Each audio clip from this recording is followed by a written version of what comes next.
restaurer encore plus. Je ne sais pas si c'est bien français ou sinon euh, euh, restaurer à plus forte raison.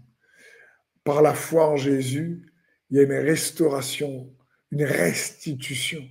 Lorsqu'on garde la foi en lui, qui est en chemin, et c'est garanti quand on garde la foi, parce que la foi est magnétique, elle va attirer la restitution que Dieu veut et a pour chacun de ses enfants. Peu importe ce que l'ennemi a pu te voler, peu importe les détours que tu as pu faire, même si ça a été dur, même si c'était tragique, même si c'était compliqué, fixe tes regards sur Jésus et comme dit les Écritures, ne vous lassez pas de faire le bien. Parce qu'au bon moment, vous récolterez. Et il y a une histoire qui, je suis persuadé, va grandement t'encourager dans 2 Rois que je vais lire.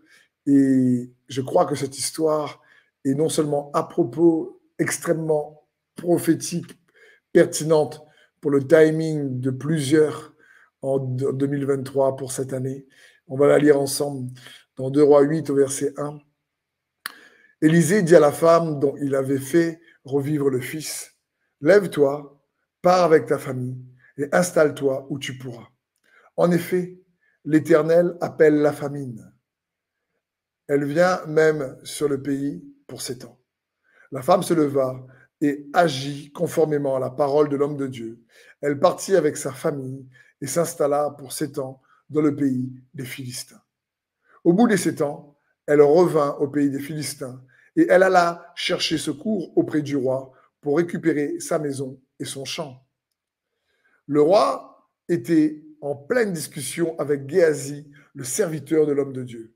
Et il disait, « Raconte-moi donc toutes les grandes choses qu'Élisée a accomplies. » Il racontait justement au roi comment Élisée avait rendu la vie à un mort quand la femme dont il a fait revivre le fils vint chercher secours auprès du roi pour récupérer sa maison et son champ.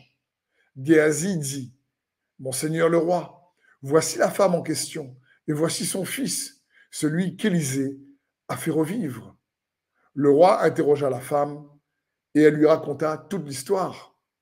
Puis le roi mit un eunuque à sa disposition en lui donnant cette consigne. Fais restituer à cette femme tout ce qui lui appartient, y compris tous les revenus de son champ depuis le jour où elle a quitté le pays jusqu'à maintenant. Waouh, quelle histoire incroyable. Vous imaginez le timing parfait. Elle arrive au bon endroit, au bon moment, avec les bonnes personnes. Elle part 7 ans. Elle quitte son pays, ses terres. C'est pas ce qui s'est passé avec ses terres. Elle veut juste revenir vers le roi parce qu'elle sait que c'est le roi qui a l'autorité pour lui rendre ses terres. Et à ce moment-là, il y a le serviteur d'Élisée, Géasi, qui est avec le roi. Et le roi, comme j'aime bien dire, par le hasard de Dieu, lui dit, écoute, raconte-moi ce qu'Élisée a accompli.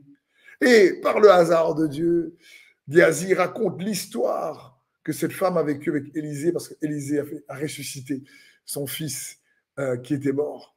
Et au moment où elle arrive, au moment où Géasi raconte l'histoire avec le roi, elle arrive. Et puis Géasi lui dit, c'est elle, c'est elle. Donc le roi, pour vérifier, lui dit, écoute, raconte-moi un peu ce qui s'est passé. Et puis elle raconte la même histoire. Le roi est surpris et il dit à un de ses serviteurs, ben, vous allez lui rendre toutes ses terres et encore plus tous les revenus que ces terres ont produits depuis 7 ans. Vous imaginez? Et je crois que cette parole est pour toi, pour moi. Le roi lui dit, fais restituer à cette femme ce qui lui appartient.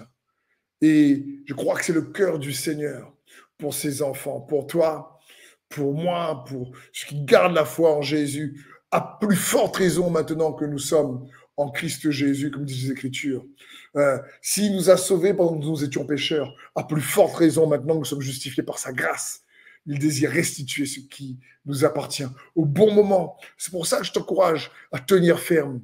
Il y a un temps pour tout, mais il arrivera en gardant la foi que Dieu lui-même sait créer ces genres de temps, de circonstances, de connexion divine, de timing divin qu'on ne peut pas produire avec nos efforts, qui dépend uniquement de sa grâce, de sa faveur, parce qu'il est le Dieu du temps et des circonstances. Et je crois que c'est ce que Dieu veut pour toi et pour ta famille. Je prie qu'il en soit ainsi dans le nom de Jésus. Amen.